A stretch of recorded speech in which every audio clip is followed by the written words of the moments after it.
Live on our website at qac.org/live or on our public access governmental television channel provided by Breezeline Cable Services. Citizens may also participate by going to the live Zoom meeting by going to qac.org/public comment, and citizens may also email comments to publiccomment@qac.org. All comments received will be summarized during the press and public comment period on tonight's agenda. We acknowledge everyone's participation, and by attending, you acknowledge that this session is both recorded and aired. Press and public comment will be taken and is limited to 3 minutes per person. If you do care to speak, please sign up at the information table in the lobby. Comments longer than 3 minutes can be submitted in writing for the Commissioner's review. We will now stand and be led in the Pledge of Allegiance by Commission President Chris Corcorino. Pledge allegiance to the flag of the United States of America and to the republic for which it stands, one nation, under God, indivisible, with liberty and justice for all.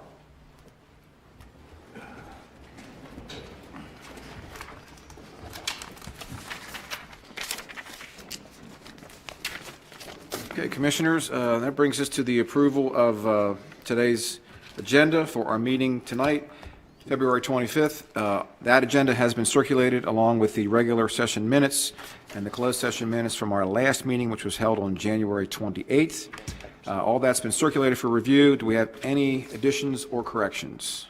Yeah, motion to amend the agenda to include 2 additional desk items. Second. All in favor? Aye. Any opposed? Motion carries. Okay, thank you, Commissioners. So we just held a closed session under the... I'm sorry. Motion to excuse me. approve the minutes and the agenda as amended. Second. All in favor? Aye. Any opposed? Motion carries. All right. Good now? Thank you, Commissioner Wilson. All right. We just held a closed session under the General Provisions Article, Section 3305B1, to discuss boards and commissions, and Section 3305B7 to consult with counsel. And we do have a few board appointments, I believe, to make this evening. I move to appoint Megan Pender to the Commission on Aging. This term will expire on December 31st, 2028. Second. Okay, got a motion and a second. Any discussion? All those in favor, say aye. Aye. Aye. Any opposed? All right, motion carries. Okay, the next one is the Bicycle and Pedestrian Advisory Committee. I move to reappoint Nathan Hoxter and Terry Morris to fill the vacancies on the Bicycle and Pedestrian Committee. These terms will expire February 28th, 2028. Second. Motion and a second. Any discussion? All those in favor? Aye. Aye. Any opposed? Motion carries. Social Services Advisory Board, I move to appoint Sherry L. Young to fill the vacancy on the Social Services Advisory Board. This term will expire on June 30th, 2027. Second. Got a motion and a second. Any discussion? All those in favor? Aye. Any opposed? And last but not least, the Spending Affordability Committee. I move to appoint Jonathan Salette to the Spending Affordability Committee. This term will begin March 1st, 2025 and expire on February 28th, 2027. Second. Got a motion and a second. Any discussion? All those in favor? Aye. Any opposed? Motion carries. Boom. Thank you, Commissioners. We can now move into our press and public comment portion of our meeting. We appreciate all citizens taking time to express their views to the County Commissioners. Comments are limited to 3 minutes per person. Comments longer than 3 minutes may be submitted in writing. This commission respects your desire and right to convey your message freely. When you come forward, please speak clearly at our standing microphone, state your name, your address, and your topic of interest. And in keeping with the dignity of our office, we ask that all views be expressed in a respectful and civil manner. Jay Falstead.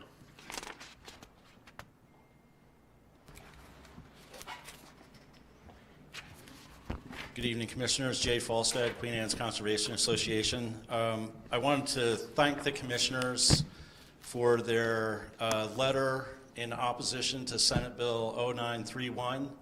And I also wanted to thank the Commissioners for putting out the public notice countywide, alerting people to the contracts related to solar farms. For those in the audience that don't know about Senate Bill 0931, this is the greatest attack on Maryland's rural areas in the history of our state. and it is not an overstatement to say that. What 0931 does is takes away all local control governing solar projects and battery storage centers. And these solar projects can take up thousands and thousands of acres. And what that does is it displaces the agricultural sector, which is the largest economic sector in the state of Maryland. That will have a devastating consequence for Queen Anne's County. And so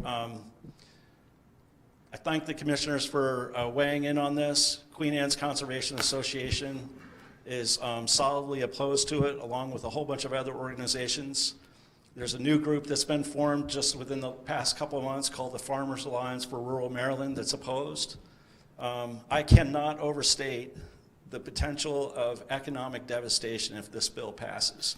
And so for everybody in the audience, I urge you to look up 0931.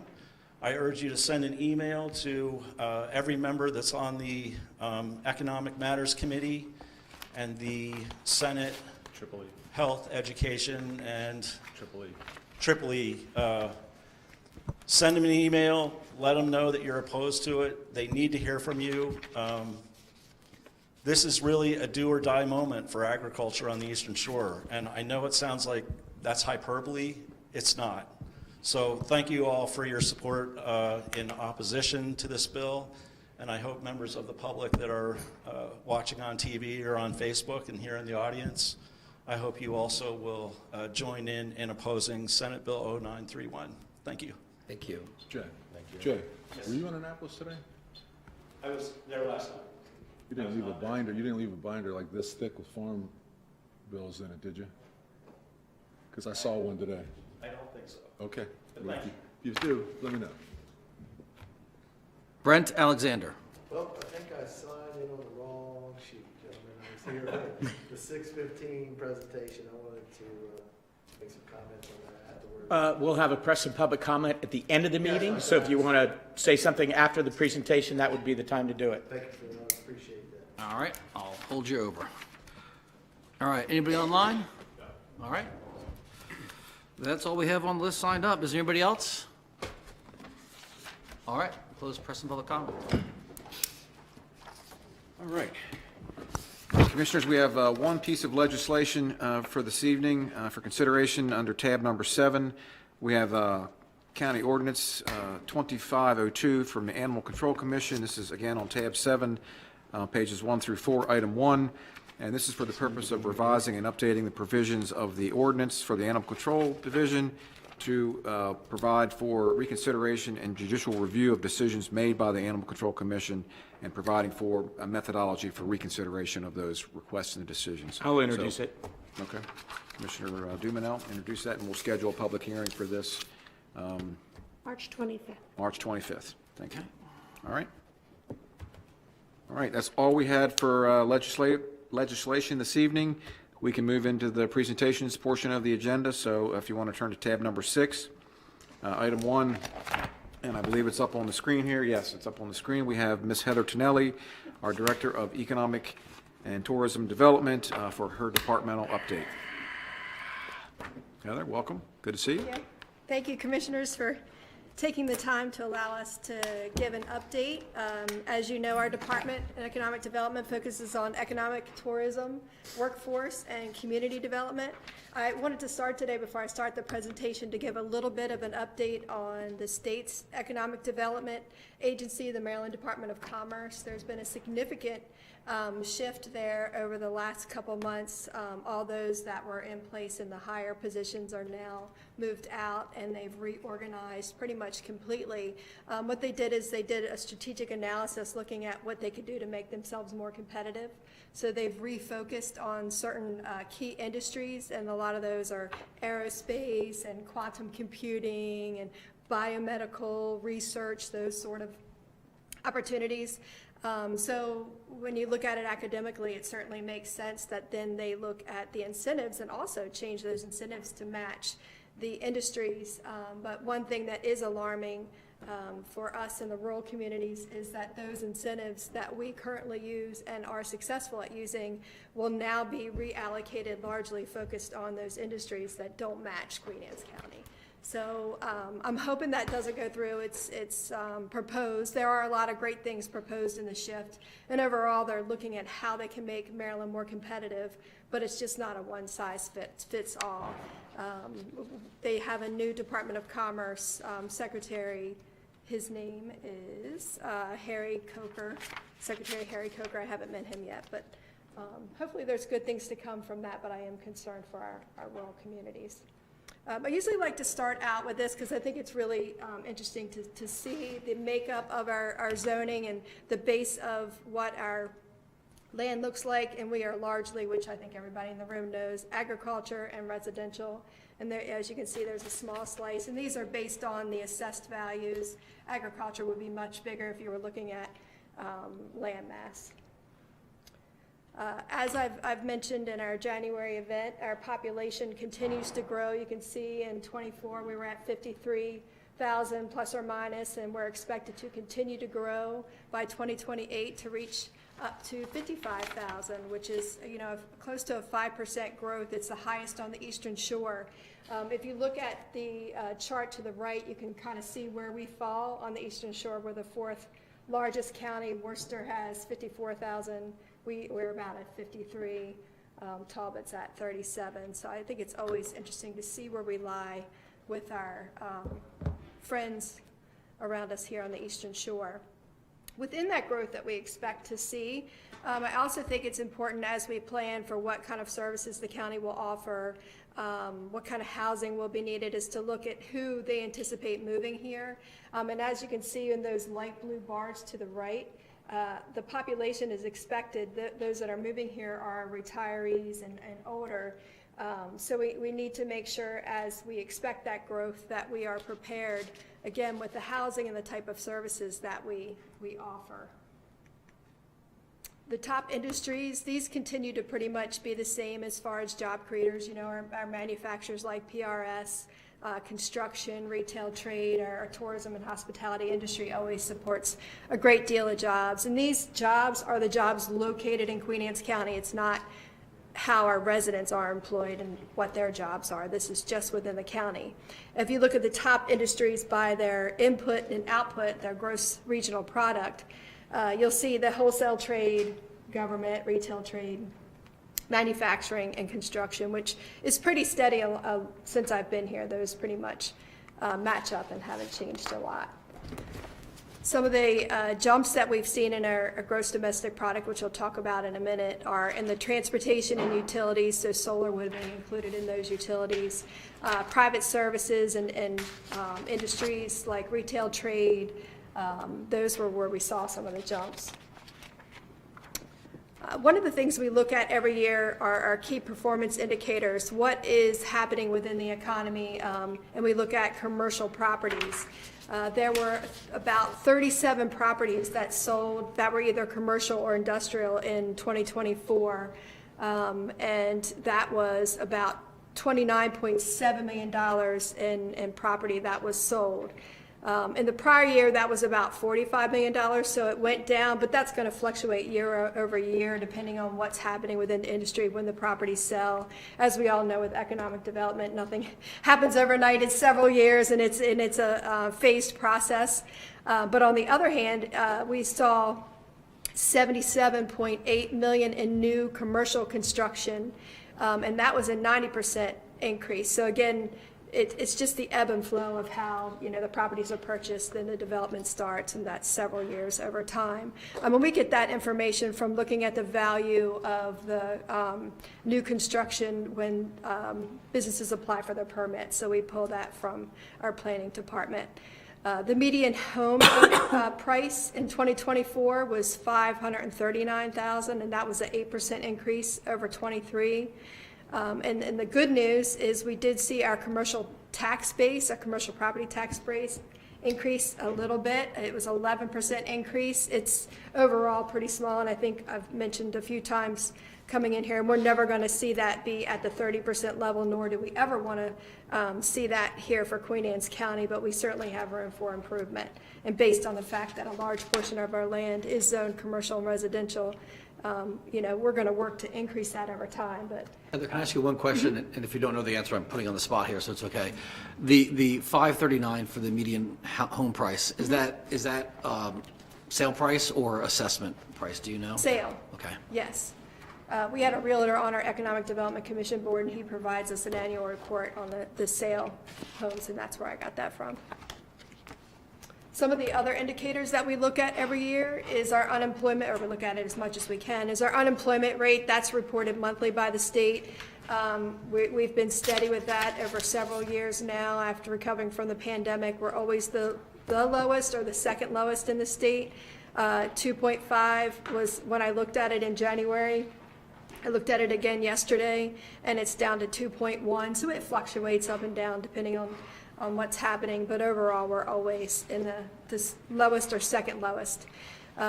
We have about 18,600 jobs within Queen Anne's County, and that's a 3.9 increase over 5 years, which is pretty good, and a 4% increase year over year.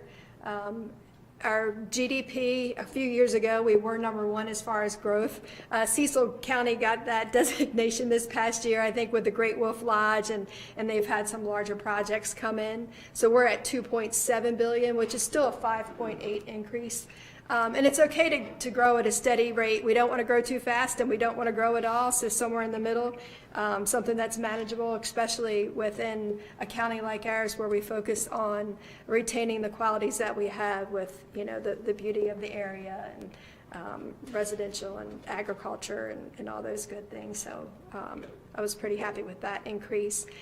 One great thing that we saw this year is we had a 19% increase in the number of new businesses here in the county, and 33% of that increase were businesses that actually have employees. Sometimes it's really hard to track businesses that start if they don't have employees, especially in this small area of 50,000 residents. Sometimes it's hard to track these numbers. So we were really excited to see that we had an increase in the number of businesses with employees.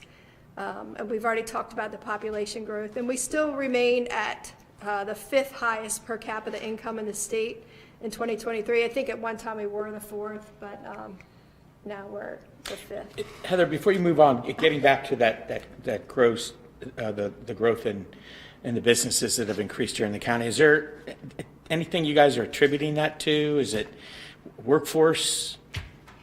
I think that people are looking at starting businesses that can support the industries that are here.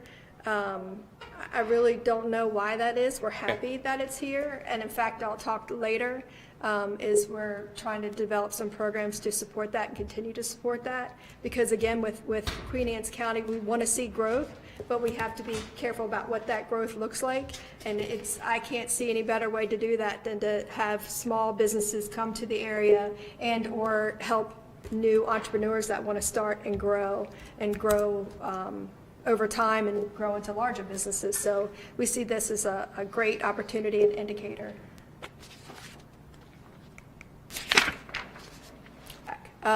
Forecast, we expect our unemployment rate to remain the same. Our commercial growth I see that occurring through redevelopment, looking at projects that we can see redevelop, something that's already broken ground and has asphalt. What can we do to grow businesses within these areas that have already been developed? New small business starts, as I mentioned earlier.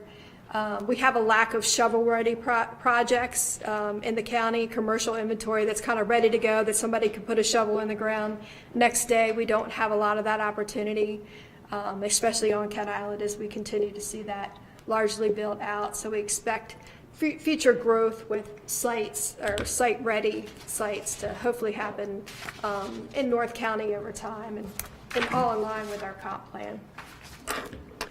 We just had a strategic plan done, which was paid for by the Rural Maryland Economic Development Fund. And we did a strategic industry analysis looking at, again, as I was mentioned earlier, what kind of properties do we have available? Where are there vacancies, whether it's in lease or for sale properties? What kind of assets do we have, whether it's, do we have, obviously we don't have gas lines here. What's our infrastructure look like with utilities, that sort of thing. And through that analysis, they determined that professional services, manufacturing and wholesale, which we already support, construction, tourism, hospitality, which we know, agriculture, transportation and warehousing, and healthcare is always going to be important, especially when you think about the shift of those that are coming into the area being older, making sure that we have those resources, as well as for our existing residents. There's always going to be a need for that, so we want to help focus on moving that forward. And then we also put in technology-based businesses. We're hoping to kind of grab a little bit of that. We feel like this is a great place to do that, especially in the Kent Island area, because it is so close to the Western Shore and some of our major hubs like Baltimore and DC, Virginia. And there's, the strong agricultural component that we have here in the county, the biotech industries. Yes, yes. And we've actually been reached out to by the state to look at we had an agritourism study and an agriculture study done, and from that, one of the objectives or strategies was to look at something just like that, like a tech hub related to agriculture, an innovation center or something like that, to look at what we could do to marry the two. I mean, why not, if that's one of our major industries, look to develop an ecosystem around that. As part of that strategic planning, when I came on in 2019, the strategic plan for the Economic Development Commission, I don't know how old it was. It was pretty. It was getting up there in age, and now it was close to 10 years old. So part of the rural Maryland funding funded that strategic asset analysis, as well as a new strategic plan for the Economic Development Commission.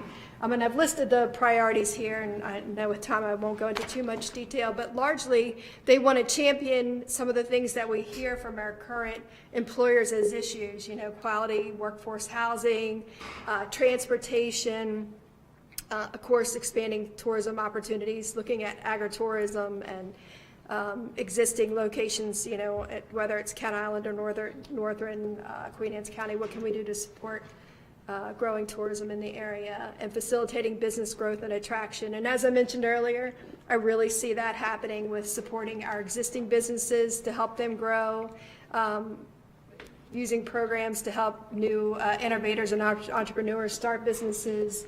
And of course, we would love to attract growing businesses from anywhere in the area, but I largely, and we will continue to do that, but I largely see us being able to move the needle forward through focusing on the businesses that are here and growing our small businesses. A little bit about tourism, and we have April Plummer in the room tonight. She is our tourism and DMO.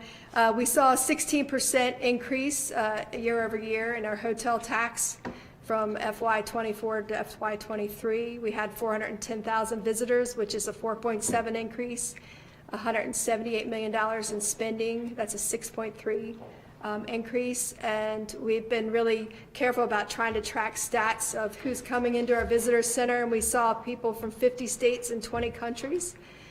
So things are really moving forward with that. And within that hotel tax, I just wanted to point out, is we do already have some short-term rental entities that are reporting and have been reporting. So that's not the reason for the bump, but we do see some of those actually reporting. Within our workforce development, we continue to work with the school system. The career centers are set up. They have 2 career coaches, and they are doing amazing things. It's a great partnership with the school.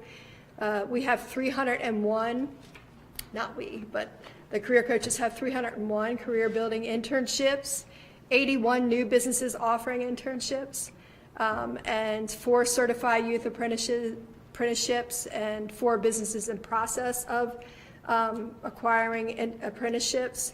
And what's great about this is the one piece that we saw when we started this work, and with Commissioner Wilson advocating for this program to get started, is there wasn't a connection between the businesses and the schools, and we've really seen a shift because the businesses wanted to be involved, and just having that connector to make that happen is really starting to move the needle on that. And that program is actually, we just found out, received a Maryland Economic Development Association award. The award will be given in April for a small community economic development program for the Career Center Initiative.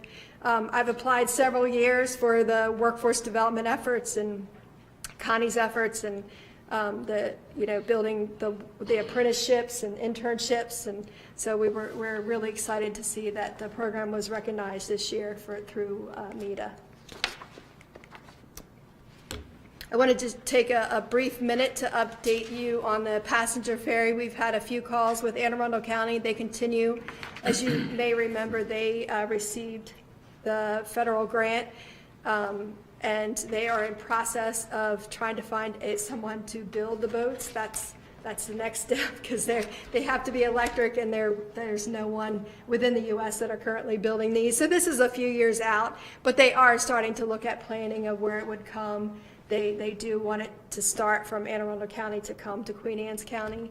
So that planning is in the works. They're working with our transportation department. I'm sure they'll bring parks in as well, but we are here to continue to advocate for that and continue to meet with all the other counties that were involved in that process. But it's a win. It's definitely moving the needle forward. And all of the other counties continue to meet as well to look for grant funding in order to get that program to move forward. One of the things we were talking about earlier is how can we advocate and support our small businesses and those looking to start businesses.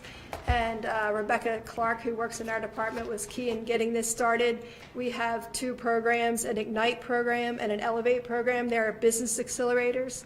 And the great part is we're partnering with the Small Business Development Center, and they're going to be hosted at the YMCA up here in Centerville. This was funded through the Rural Maryland Economic Development Fund as well, but we're really excited. We've already got 6 applications. We're hoping for, we have 12 seats in each of these, so we're hoping that we, have more than 12 applications for each. So please share the word. All the information's on our website. Any Queen Anne's County business can apply, or any business that wants to move to Queen Anne's County or start in Queen Anne's County can certainly apply as well. But it's our way to try to get out there and help get businesses started. And these are some of our initiatives. I know it's hard to read, but largely we have 25 objectives in 25. We are trying to make sure that we get things done, and we're real excited about some of the things we've already been able to accomplish, and it's only end of February, so we're excited about all the opportunities that we have. Anybody have any questions? Any noticeable businesses moved to the county lately? Yes. Okay. Yes. I can't announce today. Are you fishing? Are you fishing, Jim? Not at all. Yes, yes. So I will. We'll be able to announce it next week. Okay. Awesome. Yes. Yeah. So how does he know More good already? news. It does. You can feel it. You can feel it. Never mind, I retract the question. Heather, excellent presentation. Thank you. It's really helpful to see all of the data laid out like that, and so that also the county residents can see how much work your department has done to try to develop economic development in the county. It's amazing, so we thank you very much. She's hands-on. Yeah. Just this week, she went somewhere in Centerville. Where'd you go this week in Centerville? I forget. Oh, don't tell me the fumes are getting to you. Oh yeah. We went to grow Oh, you Green did the Thumb tour. Industries. Yeah. Yeah. I forget. It was very interesting. It's amazing. Last week. Sorry. Were you hungry when This you got was home? 2 days old. It's right, they all melt together. The things she does for work. Poor me, right? Thank you. Poor Heather. You want me to pull up the survey? Yeah, please. That was our lead into the next presentation, please. Yes, thanks, Heather. Okay, thank you. I saw the questions. So the commissioners had asked us to do the single-use plastic ban survey, and had asked us to reach out to all of our businesses to find out if they supported a single-use ban, what that would do to their business, if it would affect them at all. And we asked them, I think, like 5 to 7 questions. It wasn't a lot of questions. We sent out 2,700 emails. 883 of them were opened, but we only had 83 submissions. We kept it open for a little while, but we were largely focused on what it would mean for our businesses. And we had citizens respond as well. 50% were from the retail, restaurant, grocery businesses. So we tried, of those 2,700 emails, we tried to really target those that would use a bag so that we could really understand what this would mean for them. If we looked at all the responses, including citizens that did not have businesses, 45% said yes, they support that ban, the single-use plastic ban. And then we got several emails after the survey were closed, all of which were in support. I think it was, about 10 emails. So you would want to add that to this. So about 50%, if not a little bit more, were in support of the ban. If you look specifically at the businesses that replied, 53% said no, 18% said not sure, and 27% said yes, they were in support. Most of them said, 33% said there would be little impact to their business, and a portion of them said they would have to charge. 23% said they would charge for the bag, which we see here in Centerville. They charge about 10 cents for a paper bag, or if you bring your own bags and you don't get charged. And it was estimated that it would be about $1,000 cost to the business to shift over annually for this. Good. All right. Any questions? Thank you, Questions, Heather. Commissioners? All right. Thank you very much. Go ahead. Okay, all right. That's a great segue to our next presentation. We have Ms. Benty Cooney from Plastic Free Queen Anne's County. So this is, again, tab 6, item 2, pages 19 through 26. And we're going to call it up here on the screen as well for our audience. And so how does this work? Do I just press the middle button? Oh, looks like I'm here. And then next, I press the center button? Here, this one on the right.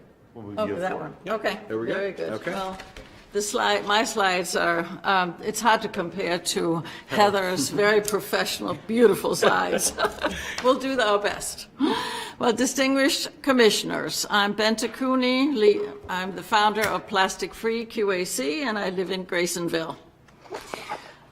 I'm here today to share with you the results of surveys that Plastic Free QAC have conducted in response to your request of how businesses have adjusted to the Bring Your Own Bag, or BYOB, ordinance in Centerville. And we actually have a total of 5 surveys and data points, and you have a copy of all of them, and I gave them big numbers so you can see, follow it if you'd like. But first, I do want to commend you for your consistent leadership in environmental stewardship. Your foresight in banning the balloon releases in 2018, installing fishing line recycling stations at our docks, and funding the boat shrink wrap recycling program demonstrates your deep understanding, yay, of our responsibility to protect our waters. You have consistently shown that practical, forward-thinking solutions can make a real difference in preserving our environment. And today, we address another critical issue: the proliferation of single-use plastic bags in our community. Every year, hundreds of these bags litter our streets, tangle in our trees and wildlife, and ultimately find their way into our precious Chesapeake Bay. While Centerville has already taken bold action, we in the rest of Queen Anne's County continue to contribute these bags by the thousands every day. Each day, each bag outlives our children's children, breaking down into microplastics that pollute our waters, get ingested by fish, seep into our food, and eventually into ourselves. Microplastics are present in the air we breathe, and it's estimated that we ingest a credit card's worth of plastic every week. Microplastics have been shown to disrupt endocrine systems and are a growing concern about lower sperm counts and the increase of various illnesses, including cancer in younger people. Just as you recognize the threat of massive mylar balloon releases and acted decisively, we now need similar courage to address this pressing issue. Like the waterfowl that grace our skies, plastic pollution knows no jurisdictional boundaries. The choice before you is plain. We can continue to be part of the problem, or we can join Centerville and become part of the solution.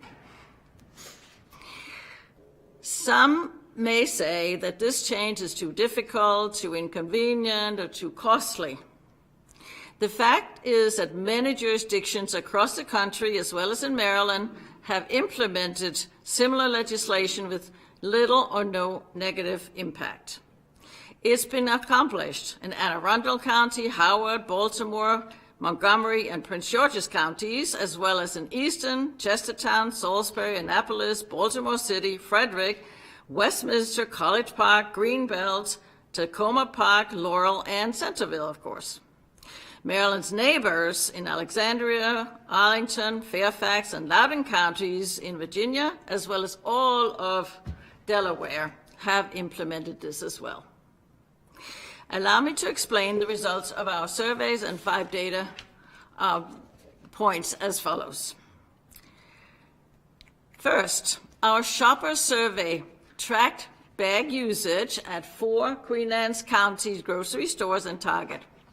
Shoppers were observed and tallied as they exited the store. 5 months post the ordinance, 80% of shoppers in Centerville used reusable bags or no bags at all, compared to the 13% in 2020. To be clear, this is the goal, not to have people pay for a paper bag. Instead, it's to bring your own reusable bag or no bag at all.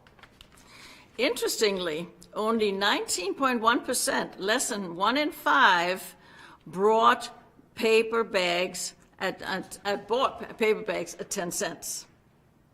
The greater majority didn't need to, as they found other ways to transport their groceries. In contrast, Safeway and Food Line in Stevensville maintained a 71% plastic bag usage. Again, highlighting the ordinance's effectiveness in changing behavior. Second, our shoppers' attitude survey, conducted while giving out 100 free reusable bags at each of our 4 grocery stores.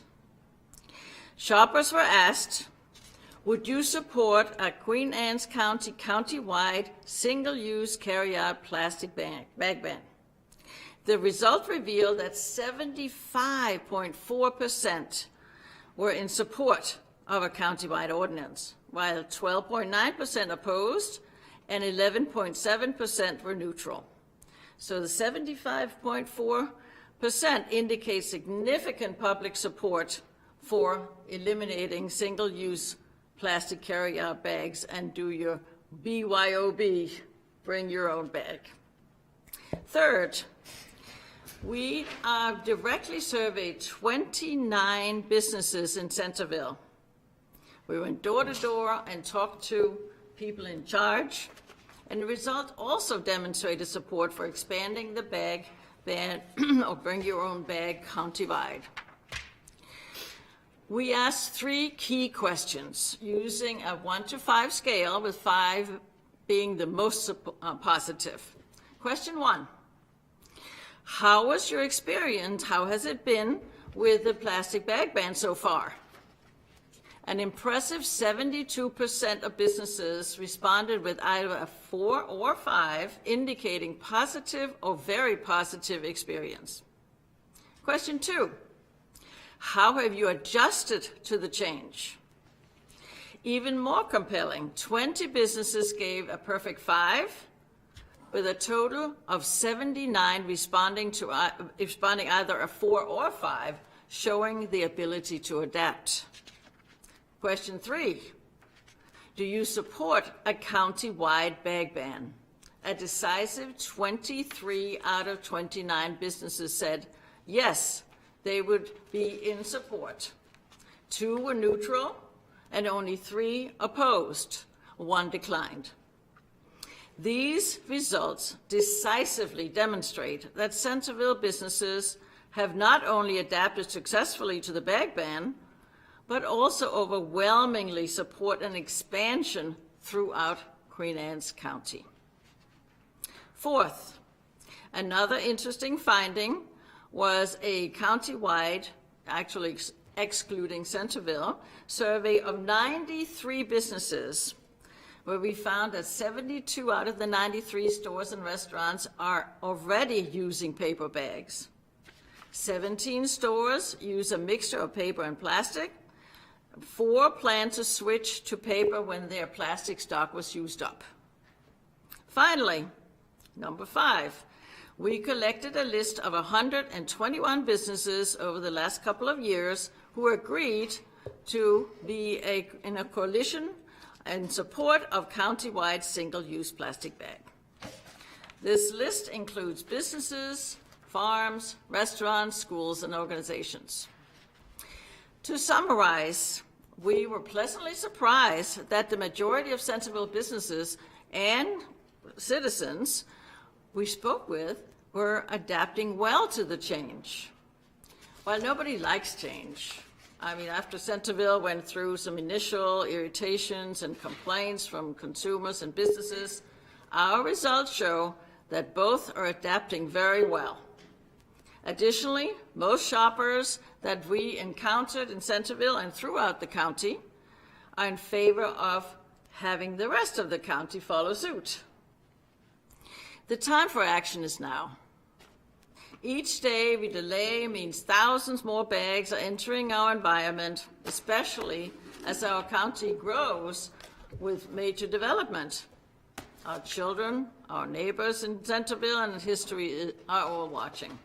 You, distinguished commissioners, have already proven that your commitment to the environmental stewardship, and based on our solid evidence, initiating a county-wide bag ordinance is the natural next step. Queen Anne's County celebrates and depends on the Chesapeake Bay. And this is yet another opportunity for us to lead by example. Let us join Centerville in saying no more single-use carry-out plastic bags. Our health, the environment, and our quality of life depends on it, ourselves and our generations to come. Thank you, and I'll be happy to answer any questions you may have.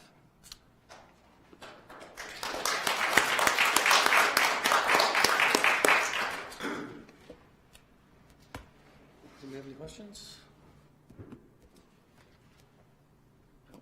Well, that Very makes it good. easy. Thank you.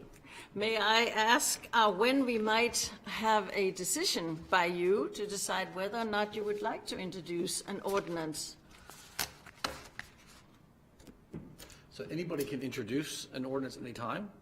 Oh, good. At any of the meetings, so I don't know, but I can't give you a timeline. I don't know who's planning on doing that or not, so I Okay. could not give you a precise answer on that. Okay. Well, On your survey of Centerville, I noticed that Acme and Food Lion weren't on there. well, they're the big, huge stores, and they just have to follow suit. I mean, you talk to I a guess- I manager guess- there, you really can't get they all say, oh, go to corporate, but No, they're I mean, doing it in but so many you could- areas. You could ask people walking in and out the door. Oh, yeah, no, we did. Where's that in this survey? Oh, yes, it's in the survey. We broke it down with all, did you see all the? This one. No, that's Heather's, beautiful. No, I mean, the one that you gave us in the book. No, I did. It's in, I gave you a packet. Okay, with that's all what it's in our the packet, surveys. okay, I'm trying to, Yes, okay, when it's you all said in list. there, and you will see that, I think Okay. it's number 2. Yes, it's all in there. Thank you. And if you have any questions, I'm happy to answer. Okay, thank you very much. Very thorough.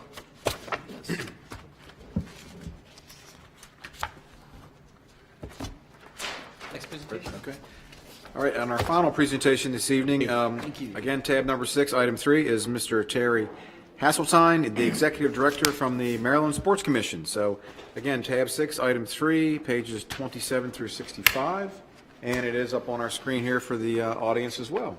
So, Terry, take it away, sir. Well, thank you, commissioners and members of the board. Thank you so much for this opportunity this evening to present to you. Over the last 6 months or so since Mako, been in some conversation with some local officials and some locals in the community about the idea of where sports tourism sits in the county and where we're moving with it, and some of the ideas and some of the scope of work that might be presented in the future to take under consideration.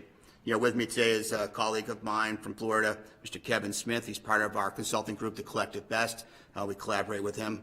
I also want to thank Heather and April for their due diligence in the economic development as well as tourism in the county and collaborating and partnering with us in their Team Maryland initiative.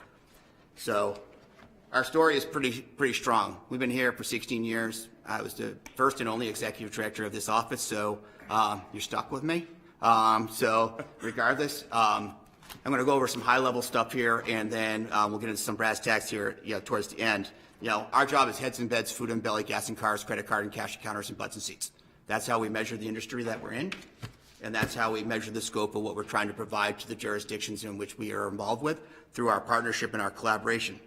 As you can see, my team is small and mighty.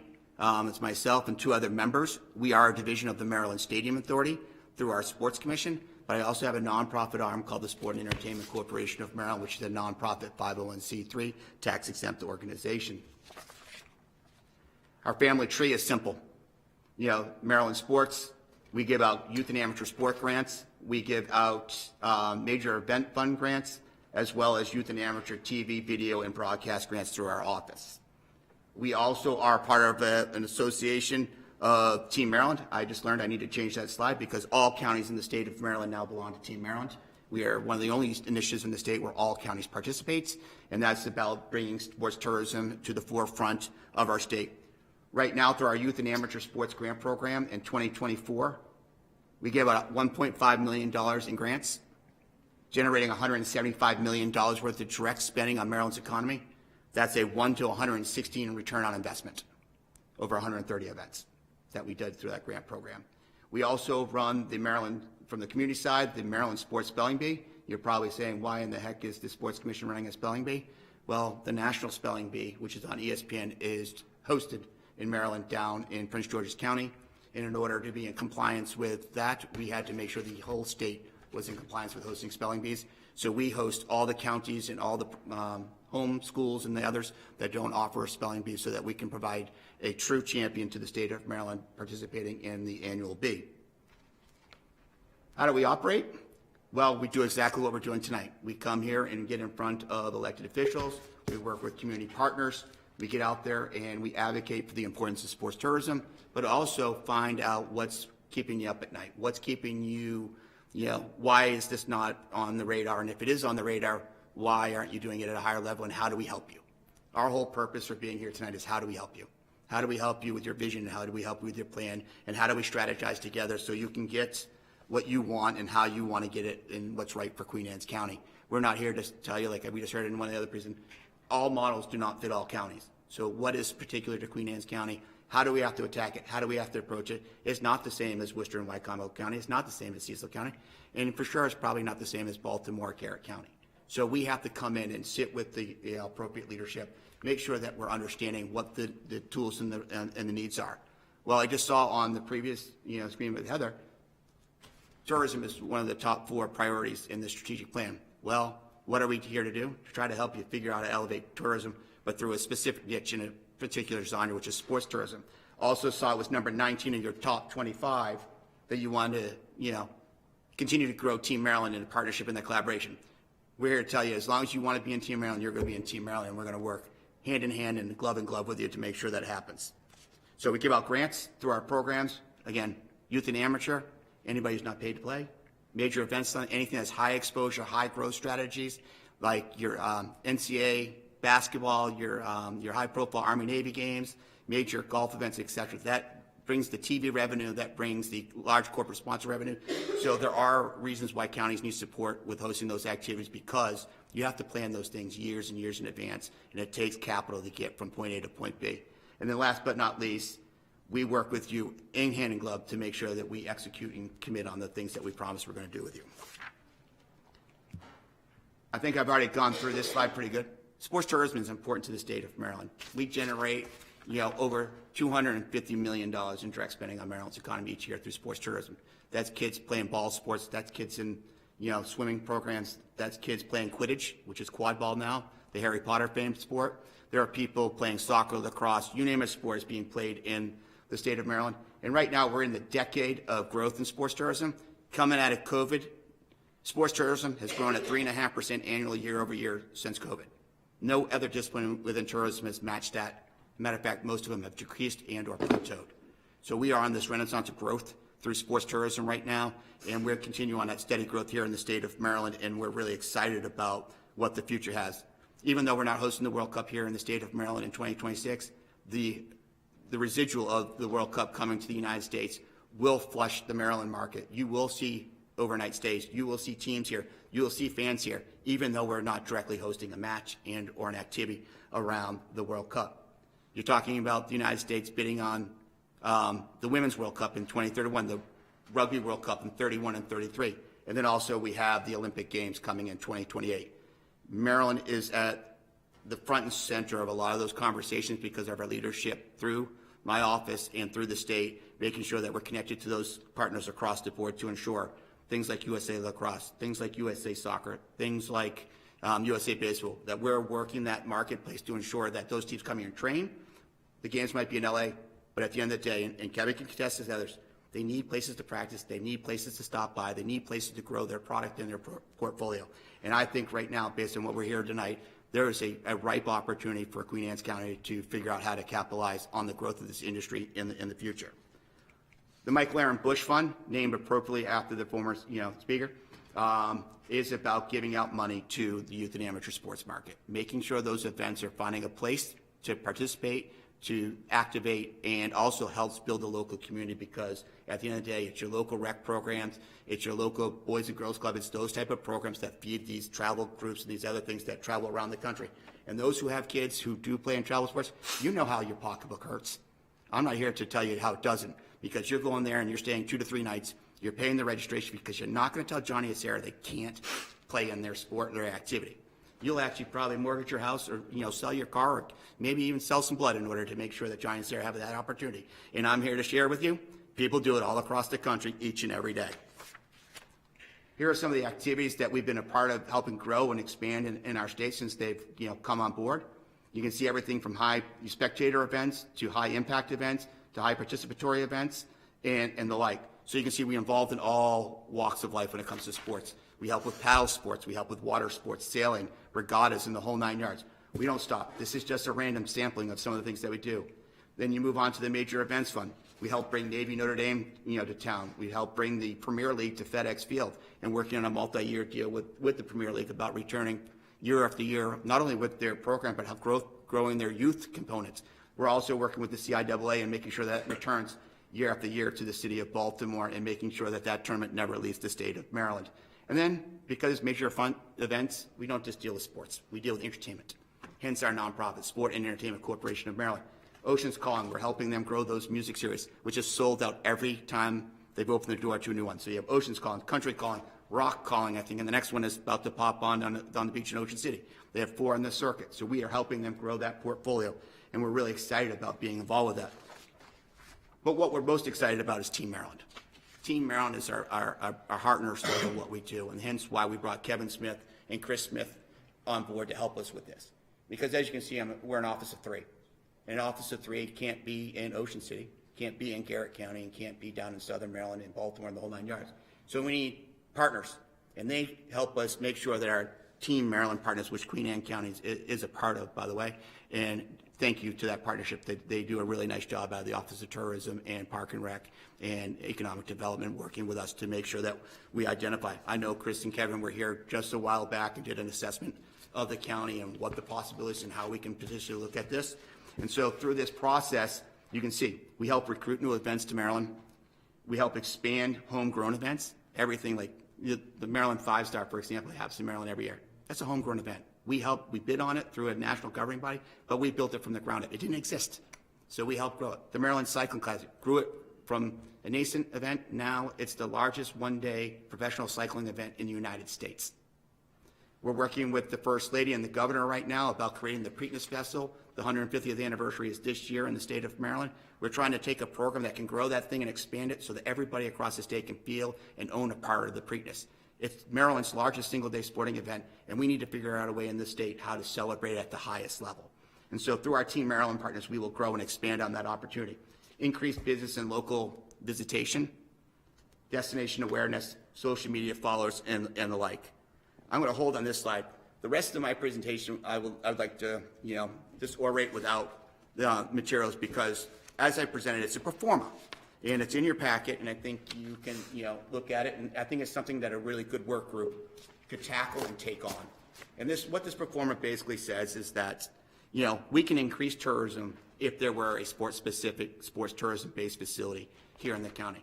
Is there a demand for it? Yes. I've talked to stakeholders all across the country who said, don't let the bridge scare you.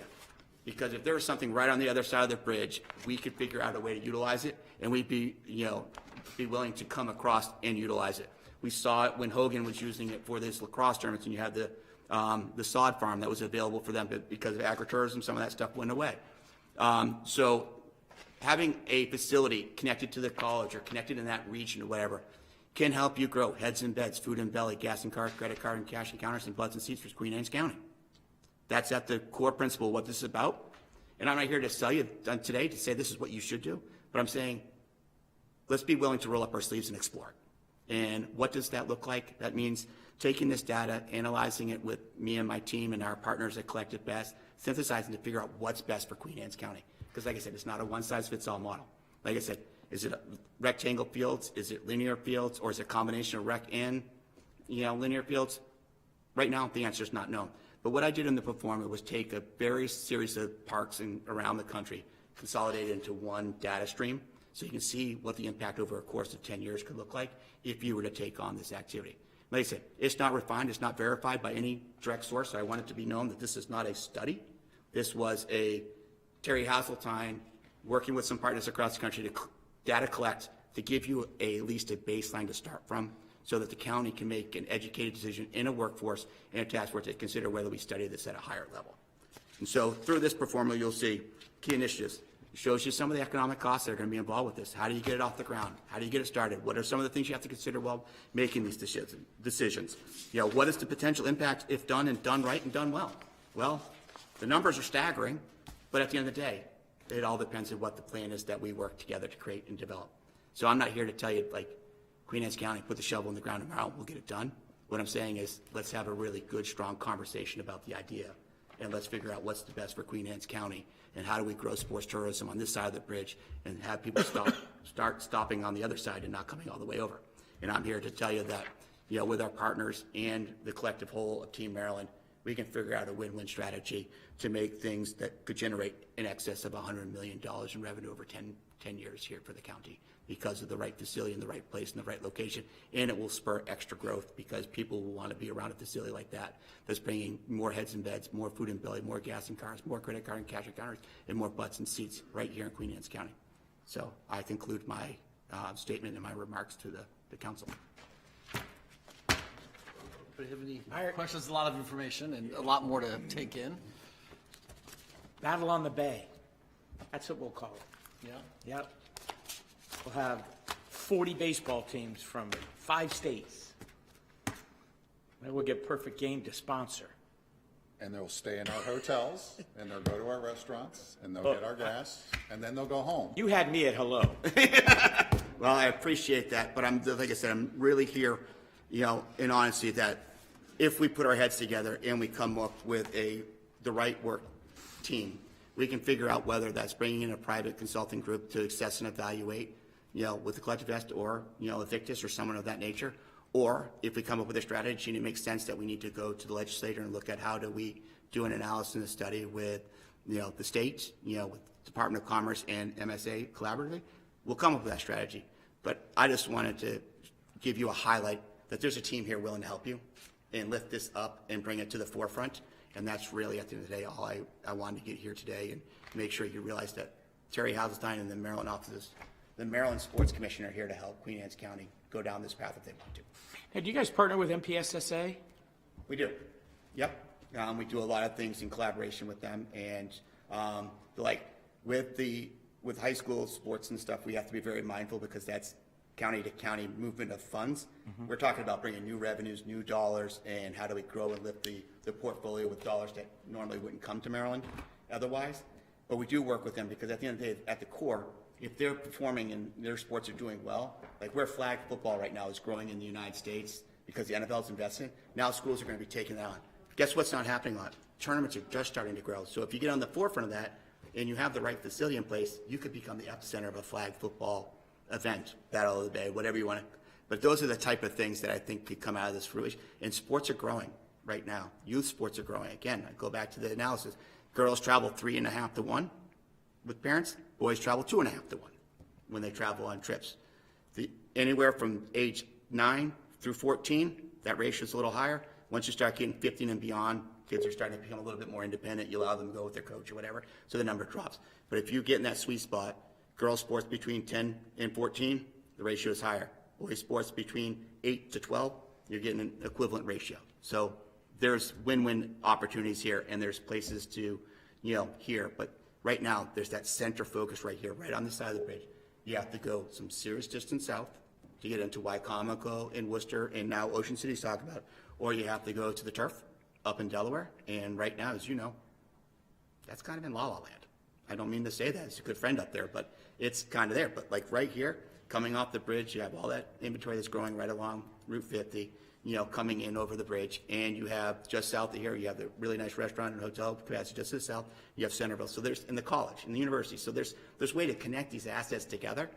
But I think right now, if we looked at a direct focus in on what's missing in the environment is some central nucleus. I call it the hero and the halo. If you build the hero, a halo will grow around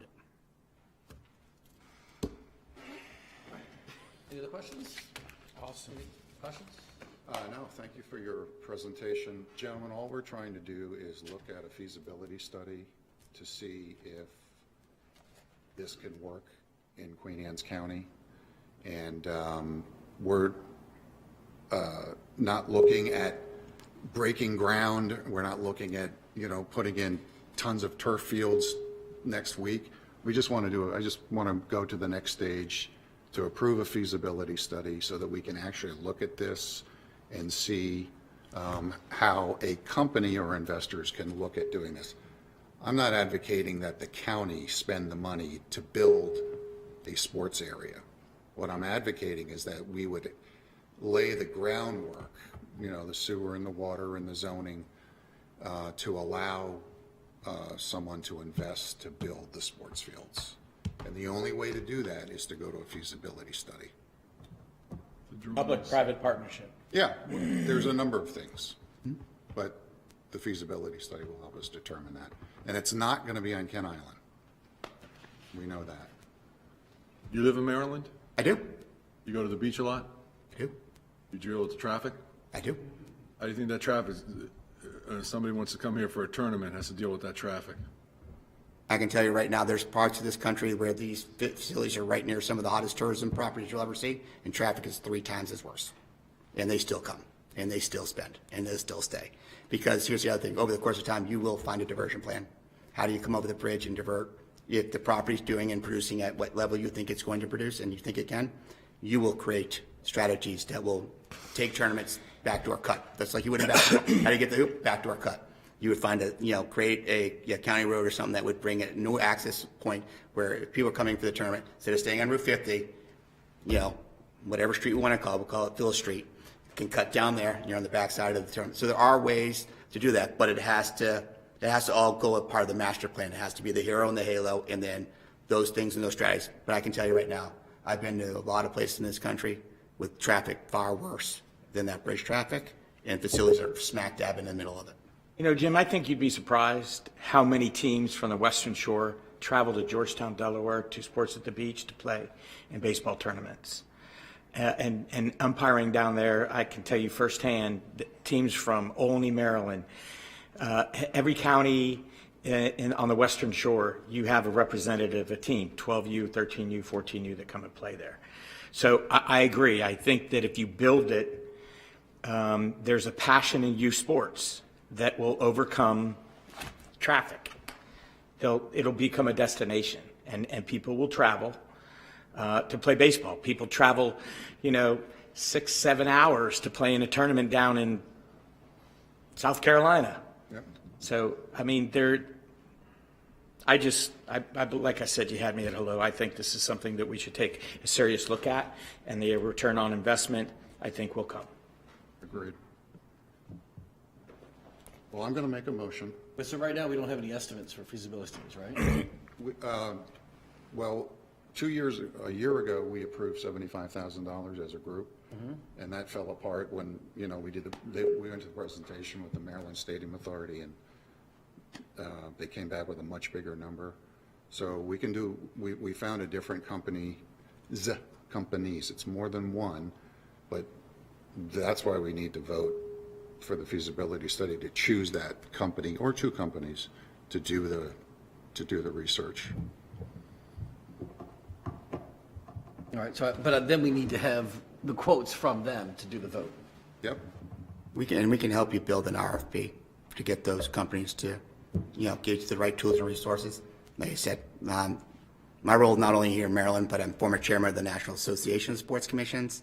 My ties into the industry, my colleague back here, Kevin, and if you wanted to put the RFP out to make sure you get the right companies pursuing this, because you talked about private investment, sometimes getting analysis from the private sector so that we in government can look at things from their perspective.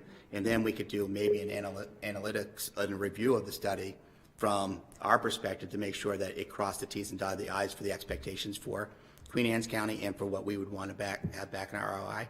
So we could be a very strong resource in helping you build that RFP or the RFQ on that project within the parameters of the funding that you're looking to do. And, understand this is a stage strategy. And if, like I said, I didn't come here to sell you on anything, even though I got them at hello. I'm glad those are the easiest words I've said tonight. But what I'm saying is that I just want to let you know there's partnerships here, and there's public-private partnerships and collaborations that we can, put around, and we can really make this a viable, good work product that can give you sound information to make decisions that are in the best interest of the So the next step would be the RFP. Yep. But We I don't got a gotta vote for question an RFP, first right? financially. Yeah. So we haven't spent the 75,000, right? So technically, it still sits in the budget as 75,000. Right. Just so you guys are all aware, we don't have to vote for more money. You have 75. And then we have to vote for the RFP, right? You issue it, and then the vote would come up after? Yeah, when you get your pricing back, then the Then 75 is there already as basically a placeholder. So do we need a motion and vote on No, we just need the requesting RFP. that? We can requesting request the RFP. You're numbers? You're just asking us to come back to you, work with our work group to define an RFP to bring in front of this body to approve that you like the Right, scope you don't of work need that to is vote for the defining. We don't have to Okay. vote for the RFP, right? That's Okay. yeah. Yep. That's basically what I came here today. Allow us to help you build the right tool to get you the information that you need. And like I said, I gave you some basic parameters. The but RFP will go out, then we get the bids in, then there's a vote Yeah. on That's- what yes. the bids are. Right. It can happen relatively quickly. Okay. Awesome. Let's do that. Thank you. No, thank you.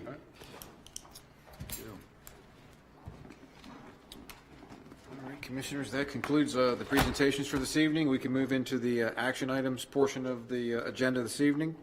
If you're ready, we have about 18, 19 action items tonight, including our desk items. Yeah, So- but that's a carryover from, Yes, we had to cancel Weeks our ago. last meeting because of the storm. So first up, action item number 1. This is tab 3, page 1, item 1. We have proclamation 25-08 for Government Communicators Day. So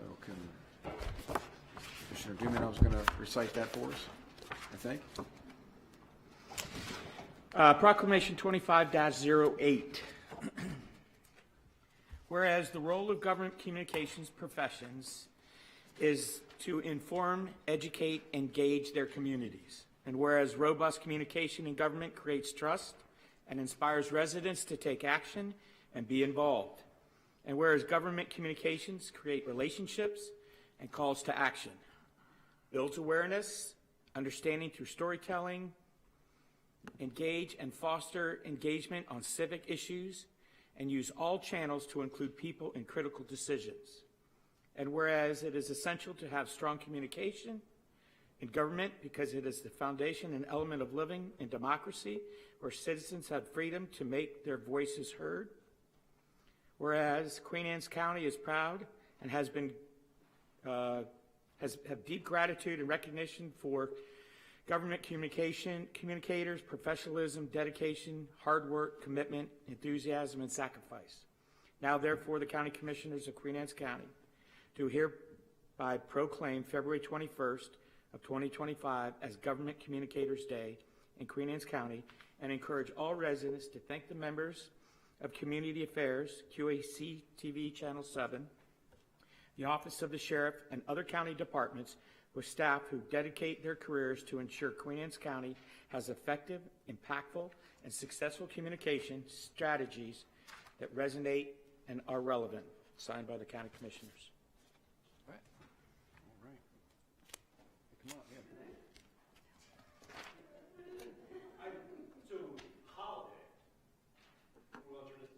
Communicators holiday? That's Communicators right. Holiday? That's right. So QAC February- Channel, so QAC Channel 7 will February shut 29th. down for the day and you'll have the day off, or? That's right. February 29th. Every year. It's a leap year, every 4 years. Oh, we got to get a picture. A picture? Yeah, we got a picture here with our Public Information Officer, Beth Malasky, and our QAC TV team. All right. I don't know where Patrick got to. Yeah.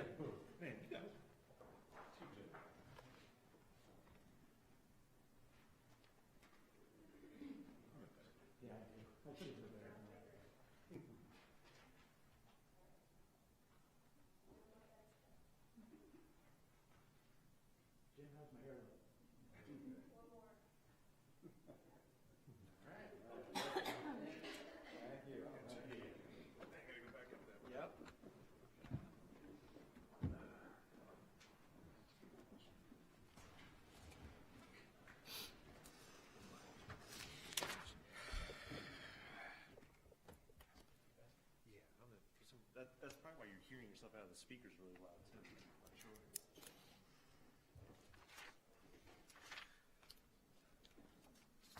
All right, Commissioners, moving on. We have action item number 2. Item 2, on pages 2 through 9, we have a revised, actually it's a new human resource policy for heat stress prevention. This is to comply with the new MOSH standards to address recently adopted heat illness prevention standards in Maryland. I move that the heat stress prevention policy is to be adopted as presented, to be effective in 7 business days. Second. Motion second. Any discussion? Yeah, Beverly, is this going to be covered with the new bill that they've got in to further expand that? Will we be covered with this and we won't have to do it again? They have another bill in now to even further enhance this heat stress stuff at the state. I don't know. So, do you think we're covered? Maybe. That's good answers But I we got want- down we- there, so so- I must have Maybe live with that. sometimes works. So the thing is, we really need the departments to start working on this. Yeah. So we've got to start. Okay. Because otherwise the departments will be behind. So we've got to get them up and running. Right, for the existing, but that's what I'm saying, but there's another one you may want to check that We and may have see. to make an adjustment Okay. if it All right. passes. But we do have to get the departments up and running. They are aware of it. We've been sharing this with them all along. Sure. But the bigger departments like parks, roads. Right. It's going to significantly impact them. So they need to be prepared like before like maybe even May hits. Right. Yeah, no, So I got it's it. not a lot of time. I got you. So we really need to get moving. Yep. I got you. All right. Any other questions? Oh. We got a motion second. All in favor? Aye. Any opposed? Motion carries. All right, thank you, Commissioners. Action item 3 is a request for economic development incentive funding for communications electronics. This is a locally owned security installation company based in Stevensville. They specialize in installation and maintenance monitoring, design, and sales of electronic access control, video surveillance, and intrusion detection systems for commercial businesses and government clients. They had a previous EDIF agreement in 2024. This is their second request. They've done very well, and they are looking to expand, increase their office and warehouse footprint, expending an additional $250,000, and they're seeking $50,000 additional dollars in EDIF funding to support their expansion. This would create 10 additional full-time positions over the next 3 years. I move to approve an EDIF conditional loan of up to $50,000 fund to CES Integrated Solutions for their office expansion project. The disbursement of funds is contingent upon a signed agreement between the EDIF Commission and CES Integrated Solutions outlining the terms and conditions of the funding and the project's performance as submitted in the EDIF application. Second. Motion is second. Any discussion?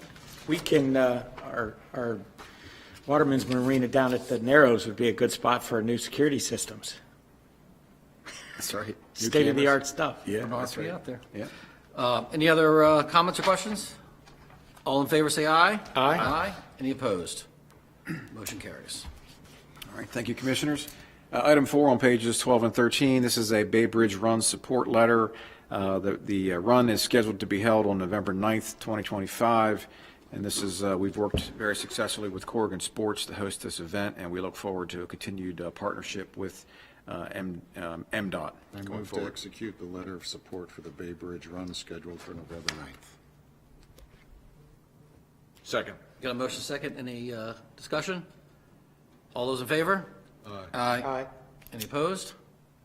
Motion carries. All right, thank you, Commissioners. Item 5 on pages 14 through 48, this is the rural legacy agreements of sale and project agreements for the Robert F. and Mary W. Schuman properties. We have a 48.8 and a 127.7 acre properties, 2 properties owned by the Schumans to be added to the over 10,000 acres that are preserved with the execution of this agreement of sale and the agreements in the Foreman Branch Rural Legacy area on Old McGinnis Lane in Chestertown. Make a motion to approve the rural legacy agreements of sale and project agreements for the Robert F. and Mary W. Schuman properties. Second. Any discussion? All in favor? Aye. That was easy. Thank you very much. So apparently you're getting out just in time. Sounds like the gravy train's drying up. Yes, yeah, we had, we had our monthly mouth Zoom meeting today, and was just talking out in the hallway before I came in. The news is not good. Yeah. It's horrible, actually. Terrible. Yes, so the Department of Legislative Services are proposing a bill overriding the governor's budget proposal to zero out all funding for MALF, Rural Legacy, Program Open Space, DNR from 26 to 29. Yeah. Zero funding, which would be your community projects, playgrounds, schools, parks. Yep. It is very, very serious. What is the likelihood of, I know there's this solar push. What is the likelihood of them being able to put solar on mouth properties? That's a very good question, and it's a question that we get daily from landowners, because landowners, even though their properties are in a preservation easement of some form or fashion, they get letters every day from solar companies. Right now, properties under MALF easements, rural legacy easements, DNR, open space easements are off the table as far as solar, because that is considered as a commercial use. It would have to make a legislation change and changes in COMAR to make that change. The one thing that I've consistently said is any of these easements that you all approve use public monies.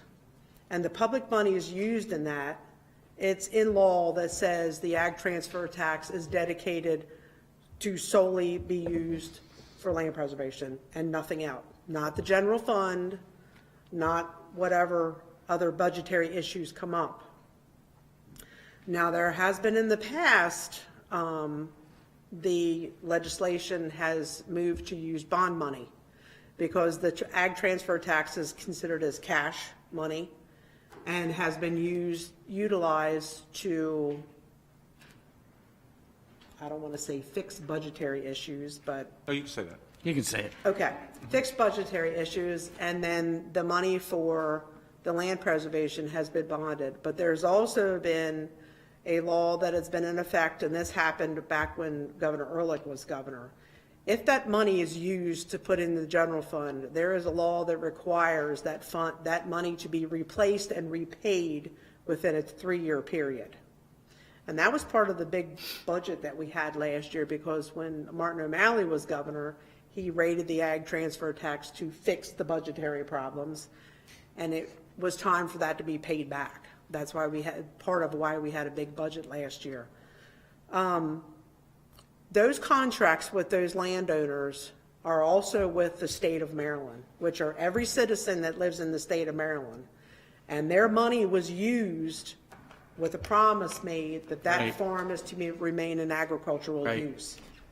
So I would think, this is just me thinking, there would be a huge backlash of lawsuits saying that the state of Maryland broke their contract with the citizens of Maryland, assuring that this land has been promised to stay as ag land So you as a and taxpayer for ag production. So have a those, large suit against the state, correct, basically. that's your money and your money and your money that's been used.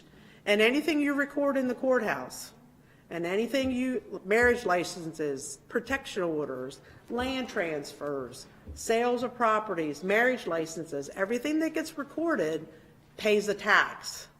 That money goes into land preservation, into program open space.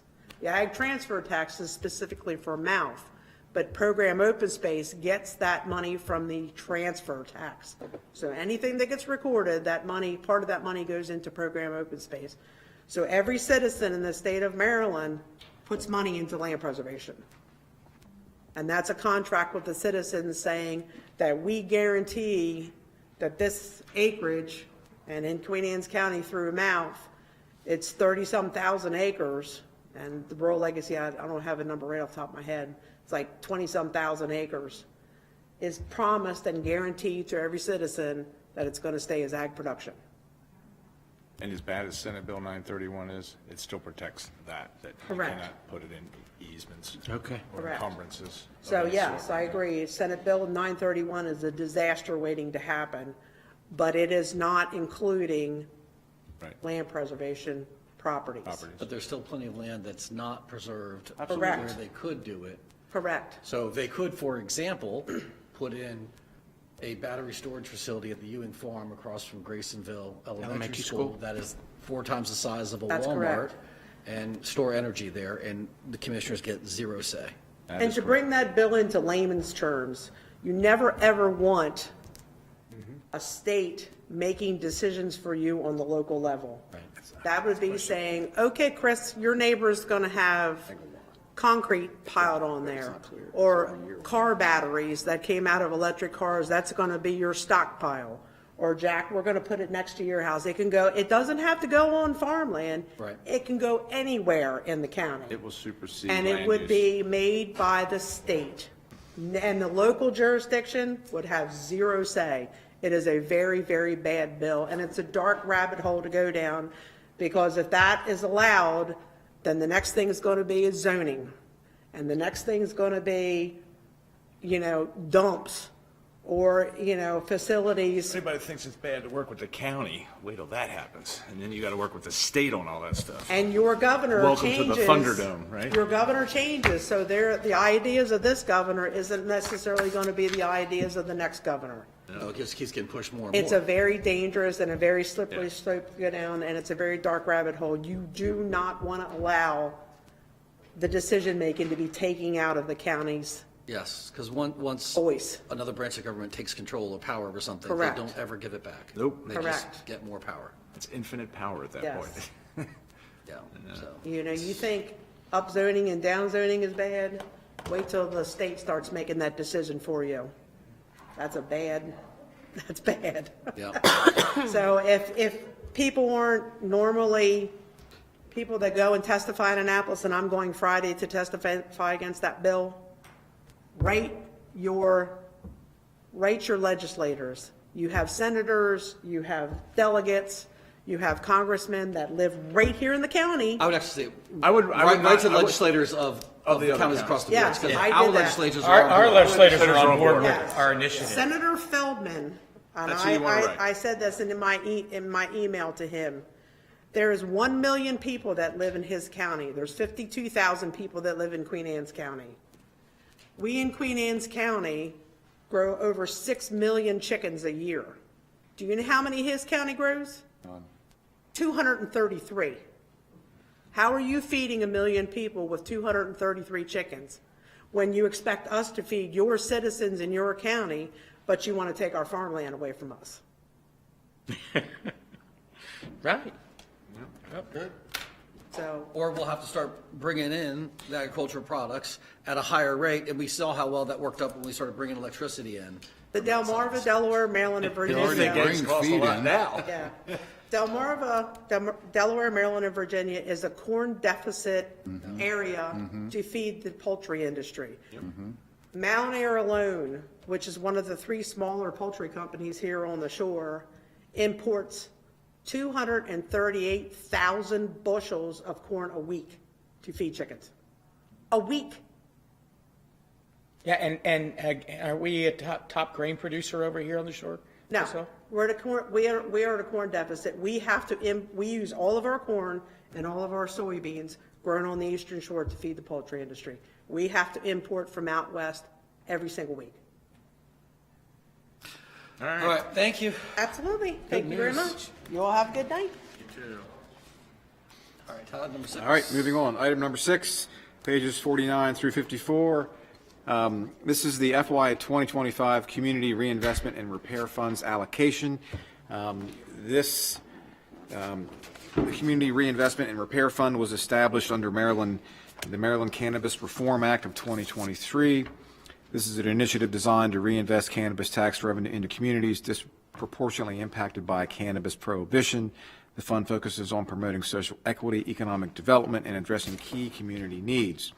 So our LMB serves as the Community Reinvestment and Repair Commission to administer the fund. Mike Clark is here this evening, and they are recommending some allocations, 4 of which totaling $595,000 for Minority Entrepreneur Training Accelerator, after-school programming, homeless prevention efforts, and ad hoc community needs, various mental health, education, housing and unhousing prevention services, et cetera. So it's quite a laundry list of things that Mike has identified here for use of those funds. So, Motion? Oh, yeah. I move to approve the allocation for the FY 2025 Community Reinvestment and Repair Funds, the amount of $595,000 effective March 1, 2025. Second. Motion is second. Any questions? Now, are they going to rotate these funds around to different projects? Because I know it's a broader scope of what these could be used for, correct?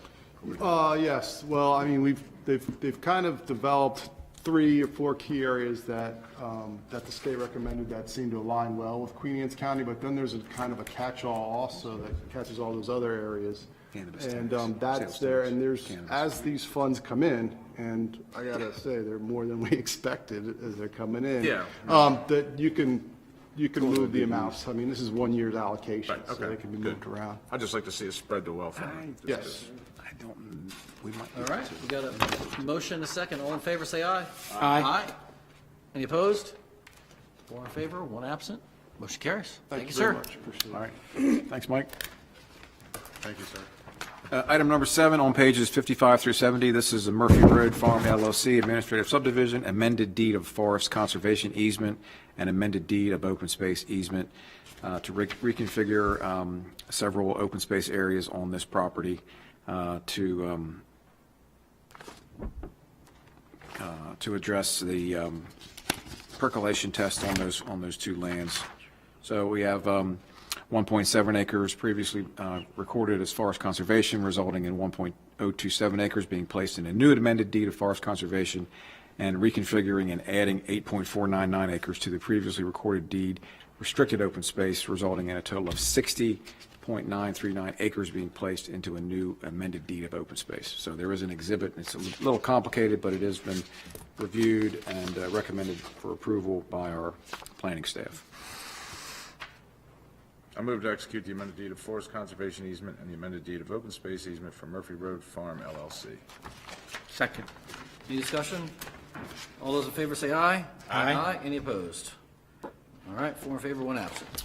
Carries. All right, thank you, Commissioners. Item number 8, page 71, is character counts for February, and we have Commissioner Spotlight, so come on up, folks. Hello, gentlemen. How are you? Yes, it has been a while, yeah.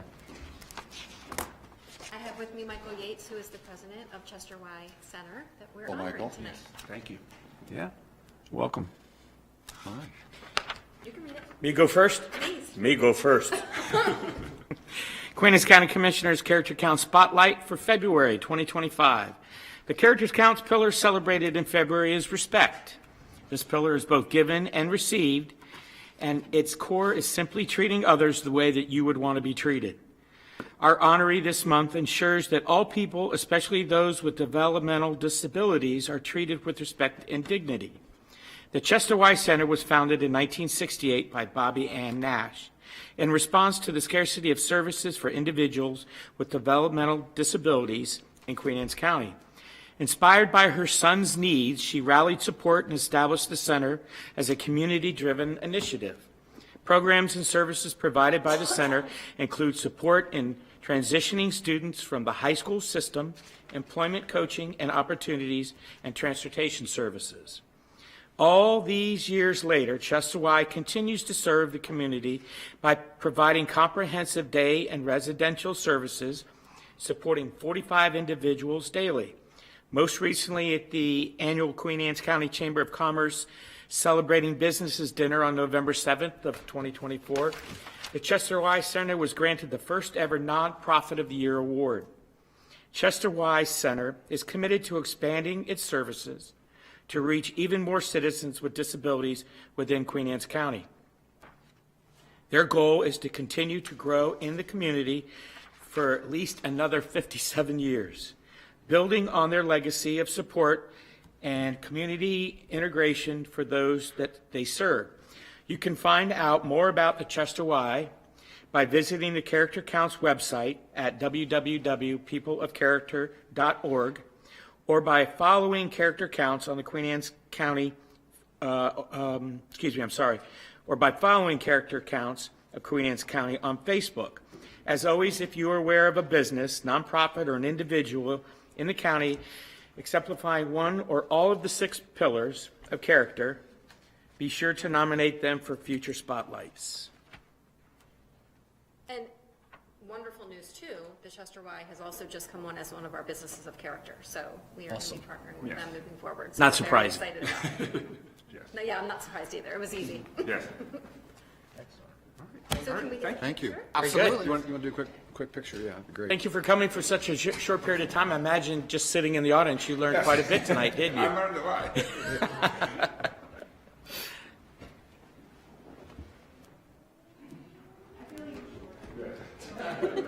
Yeah. Can I stand on the chair?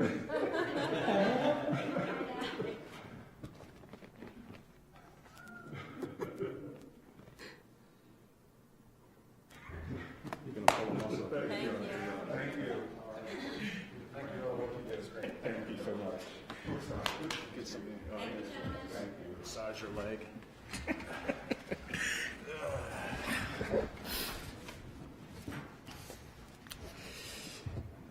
Todd, let's do 9 and 10 together because they're both letters of support. All right. I move to execute the letter of support for HB 498-SB 427, Economic Development, Delivering Economic Competitiveness and Advancing Development Efforts, the QACTV Act. And HB 1260. I move to execute the letter of support for HB 1260, State Board Act, Abandoned or Sunken Recreational Vessels Identification and Removal. Second is a single motion. All right. Any discussion on these two letters of support? All in favor? Aye. Any opposed? All right, that's two down. Okay. Item number 11, Commissioners, on pages 77 through 94. This is the series of 2025 citizen-sponsored text amendments. There are 4 of them here, and we recommend just forwarding these to the Planning Commission for their investigation, review, and a recommendation back to the board for, next step would be to schedule a public hearing once they get back to the board. Back to us. Yep. Through these quickly, or? No, I move to convey County Ordinance 2503, 04, 05, and 06 to the Planning Commission for investigation and recommendation. Second. All in favor? Aye. Aye. Any opposed? Motion carries. Chris, do you want to give your text amendment speech now, or you want to wait till the hearings about that we have to send them? These are citizen-sponsored text amendments, so when we get them, we have to send them to the Planning Commission. The Planning Commission reviews it. The Planning Commission then makes a recommendation. It comes back to the commissioners. Us referring to the Planning Commission doesn't mean that we support or endorse any particular citizen text amendment. It just means we're following the procedure to allow the citizens to have an opportunity to introduce a text amendment. Our vote will come later. That's 5 years in a row you've done it. You're getting really good at it. Good. Really Very good. good, very good, excellent. Kudos. If you have a citizen's text amendment you'd like to introduce, it's in February, so start writing them now for next year. That's right. And then you'll get to hear your speech again. That's right. That's right. Okay, moving on. Item 12 is the Public Transportation Agency Safety Plan, and this is a required document from MDTA setting the requirement for Queen Anne's County being a large urbanized area under federal guidelines, stating that we have a transit safety committee and to update our Public Transportation Agency Safety Plan each year.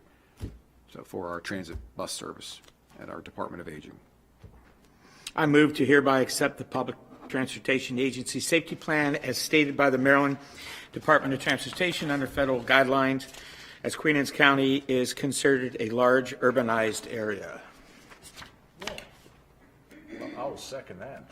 We just became urbanized. Any discussion? What? All in favor? Aye. Aye. Any opposed? Motion carries. All right, thank you, Commissioners. Item number 13 is from Information and Communication Technologies. This is for a storage upgrade system, and this is a request to use a pre-established State of Maryland contract to upgrade storage equipment in 2 of our data centers to accommodate current and increased future operational needs with our IT computer systems. So this is just another example of us being antiquated. You know, if I'm out of here, it has to do with money, right? Money, guys. We have adequate funding. As and bad as Chandler. He only shows up when he wants money. Yeah, the cost to upgrade these systems is about $137,063, and we do have adequate funding allocated in that budget for these systems. Tell Megan that if she's the one that shows up here, we're more likely to give the money. I do the short spell. I move to approve the replacement of the current information and technology storage equipment working with E-Plus using the State of Maryland hardware contract for $137,063.42. Second. Any discussion? All in favor? Aye. Aye. Any opposed? Motion carries. All right, thank you, Commissioners, and thank you, Mr. Riley, for being here this evening, waiting so patiently for questions. Item number 14 is the petition for closing roughly 6,000 square feet of Kent Narrows Way North, and this would be conveyed to Kent Narrows Development LLC. They would assume ownership, provide us an easement for sewer. We've been working on this for a number of months now, so this would add to their property down there, allow them to do some development down there. I move in the to Narrows. execute the deed from Queen Anne's County to Kent Narrows Development LLC, adding 6,071 square feet to the Kent Narrows Way North to Lot 2. Second. Any discussion? All in favor? Aye. Any opposed? Motion carries. All right, item 15 is another, What? item number 15 is another support letter. This one's to the Maryland Heritage Areas Authority. It's a grant application being supplied for the Kennard Alumni Association, and they're submitting a grant application to secure funding aimed at furthering its mission to preserve and share African-American history in Queen Anne's County.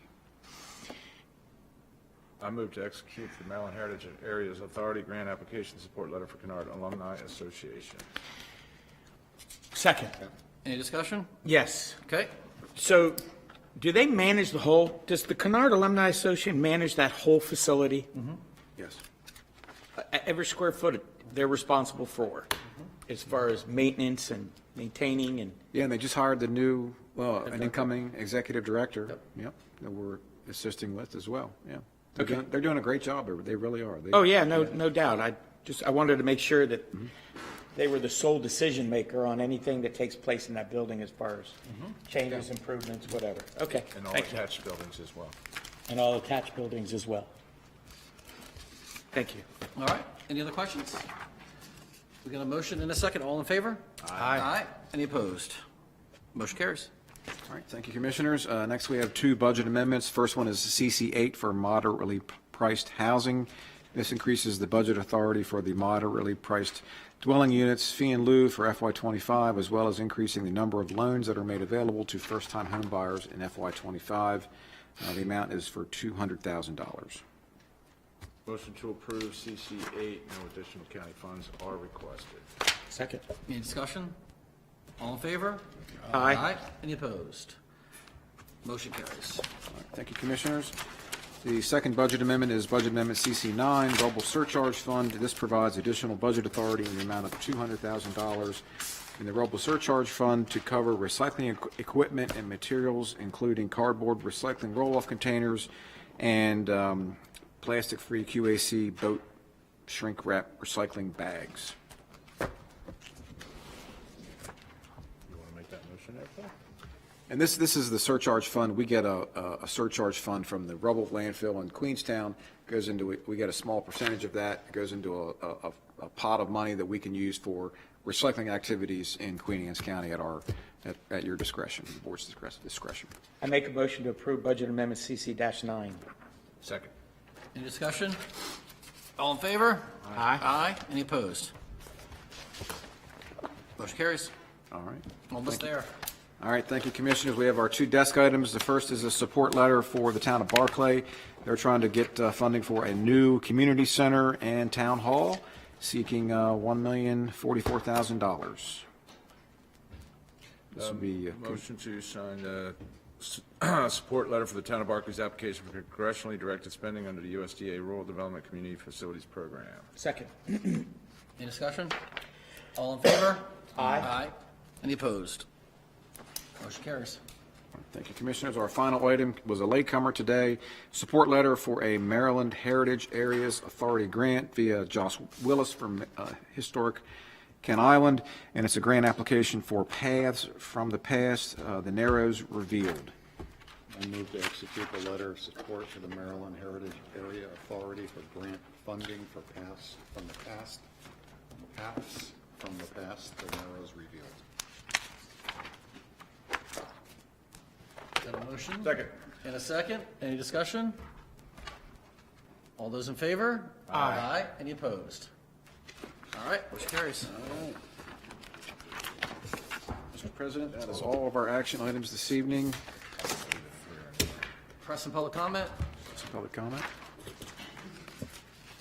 Sir, do you still want to speak? Man, you guys covered a lot tonight. That's all right. We're going to bring the microphone over for you. No, you don't have to do that. No, they have to, that way they get it on the, we got to record it. Or you can sit right here if you All want. right, even better. Just state your name and where you Definitely live. start the timer on this guy. I see it up there. Brent Alexander, I just wanted to say thank you, gentlemen, for supporting the Maryland State's Commission on Sports. I see Team Maryland up there. Glad to see Queen Anne's County being part of it. I look at what Terry said, can't speak as fast as him, but revenue dollars, what's available here for sports. Ms. Moran, I heard you talk about travel and backups and traffic patterns. But for us who live on the island, who dedicate a lot of money to travel sports with our own kids or supporting kids as a coach, when we leave here, we face it twice. So just remember that. When we're exiting here and coming back, we're in it and we're leaving it and we're returning. What's nice about having a complex, while we dream big, we don't want to dream too small. We will have a lot of state money from other counties coming into our grounds, but outside of the area, teams visiting us for all sports, and those who will want to return to the great county of Queen Anne's. So, didn't have a lot to say. I had a lot more, but it was covered tonight. But it's good to see you gentlemen as you lead our county and see good friends and faces here and supporting all you do. So I look forward to being on a committee, hopefully, and providing you real data, and we can take a look at it and see where we go from there. So thank you very much. I really appreciate you guys. Thank you. Thank you. Thank you. All right. Anybody else like press and public comment? Present, sign up. Anybody online? Roundtable. I'll go first. Bill? It's that time again. So we talked about last year the shrink wrap recycling program, and we have managed last year to remove 6,000 pounds of shrink wrap from our landfills. So obviously working with Plastic Free Queen Anne's County, we're promoting this program again. We have some marinas that are involved in the program, but you can also, if you have your own personal boat that is covered in plastic, you can get a bag for free from some locations here in the county. If you hit the QR code, it'll tell you where you can go to pick up your bag, and we appreciate it. There is a small task. You have to remove the zippers and vents, and then you have to fold it and put it into the plastic bag, but then it'll be delivered to I know Graysonville is one of the drop-off locations. There may be another one in the county as well. And we're partnering with the Marine Trade Association here in Maryland. And they're going to help work with Plastic Free Queen Anne's County to initiate this program again. So if you own a boat, you keep it at a yard, or you keep it in your driveway, consider recycling your wrap. Thank you. Thank you. That's all I have. Commissioner Wilson? You sure you want me to go next? Let's lay it on them. Who wants to follow that? Give the people what they want. All right, so I was going to talk about Senate Bill 931, but I think that one's been beat to death. I'll be down there. I know Jim's going to testify. I think half the Eastern Shore is going to testify. Most of the rural, and surprisingly, a lot of the larger counties will be there as well. I think we're going to have over 17 counties testify in opposition to the bill because of, and couldn't be said enough, is the attack on land use and local control over land use. That's the most critical thing, and I see, Jimmy, that's a thing, and that's kills developers and everybody across the board, whether you want to build a house, shopping center, a mall, whatever. To have the state be the one that says, yeah, you can or can't do that is just ruinous to the state of Maryland, and would be. On to other things. Probably the things you've been hearing the most about in the state of Maryland is the budget and the effects of the federal budget and how cuts at the federal level are affecting the state budget, and they certainly are. We are a federal employer haven, Queen Anne's County. You saw the numbers tonight. Government is our #1 industry in Queen Anne's County. So a lot of those people that are in that residential pie that Heather had up there are federal government workers. So there will be some tax effects for Queen Anne's County. At the larger level, at the state level, when you're hearing about these $3 billion budget deficits, the federal layoffs have nothing to do with that. That budget deficit was before the first DOGE cut happened in D.C., so that was something that they came into this year dealing with. As of right now, there's still, when the governor's budget was struck, there was still $184 million of a deficit that will get worked out as they go through the budget process. And I caution everybody that's online talking about the governor's budget, that is not the final budget by no means. Back in 2020, there was a referendum. Everybody probably voted, and voted one way or the other on this referendum to give the legislature more power over the budget. When you did that, you took the ability of the governor to actually make real governor decisions away from him, because it was a political play against Governor Hogan at the time. They did not want him to be able to raise and lower budget amounts. So we are now living with that. So the governor putting forth his budget knows that at the end of the day, they can't cut his executive branch budget, but they can certainly do whatever else they want with every other part of the budget in the legislature. And you will see differences as it comes out. Right now, the counties, just to give you an idea, just Queen Anne's County, I'm not going through all the counties, Queen Anne's County will be absorbing an additional $1.8 million to help balance the state's budget out of the $250 billion projected that will be handed down to the counties. In addition, our Board of Ed is going to ask us for a paltry $9.5 million in addition this year, which will, if given in full, will then give the Board of Ed from the county's share a 31% increase over the last 3 years, which is, in my mind, is just ridiculous. But that's for another day. We'll have that conversation in a few weeks. And Energy, that's the other one there. That's the other one I want to get on. Everybody's been talking about energy on social media. I saw Beth gave us our social media highlights, and energy is like the #1 topic on there, and not from the way you would think. It's all the Delmarva bills and the Chop Tank bills. And I will give you the lowdown on all that real quick. Delmarva raised their rates 9%. Chop Tank Electric did not raise their rates. I looked at over 40 people's different Delmarva bills. It was usage. It was a cold month. Everybody's usage was up. Now, granted, Delmarva raised it 9%. When you see the Empower Maryland on your bill, that is based on your KW usage. That, again, was put into law. I think it's 2 years old now, right? I believe. So you are paying for that charge, and it's on there, but it's also based on KW usage. So if your KW usage is up, and I saw some bills with 2,000 KW more than last year's bill. That's, when you start adding that up, that's $400 or $500, $300-400, yeah, roughly, based on their rates. So it's there. That's the good news. The bad news is those rates did not go up to where they're going to go up by June. The electric companies actually took it easy on everybody coming out of the new year because they actually are projected on a 30 to 40% rate hike by July 1, I believe, is where they can get it to. So that was just your worst bill now. When we get into the summer months where the demand is worse, and that's what everybody forgets, heat is not a big demand issue in the state of Maryland because we have a lot of natural gas. The Eastern Shore, obviously, it is. But, and you're asking why? It's very simple. It's been discussed. I know Senator Hershey did a great job on an op-ed, and I've seen a couple other op-eds that really explain it. If you have time, read them. It will lay it out to you. Maryland is at an energy deficit, so we are buying our energy, and it's a supply and demand. Pennsylvania's got the supply. We have the demand. We're getting charged for it, and we're going to continue to until we reverse our energy deficit, which unfortunately is not going to come on the backs of solar. It's not going to make it. They've got to embrace either natural gas or nuclear, which is also a bill that's being discussed Friday to finally have those discussions. Bad news again, you're 7 to 10 years before any of those plants ever come online. So, and that's all the good news from Annapolis. Yeah, just, I mean, I've heard people over there say they've never seen a session like this. And when those electric bills go up, they're also going up for the Board of Education and for the county. Absolutely. So, you know, we're paying Well, more. and people forget that also drives the price of goods up.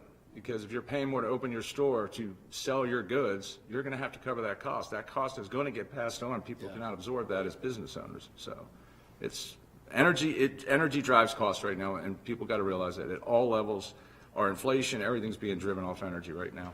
So, Patrick? Well, you better have something nice to say. No pressure. What does that mean? Well, something upbeat. Doom well- and gloom over here. I spent the afternoon at the House of Delegates. I don't know what more upbeat I could be, but they're crazy. You know, they passed condoms for kindergarteners, and they want to put vending machines in elementary schools with condoms. So that's what we're up against, and it actually passed the House. But I'm going to defer.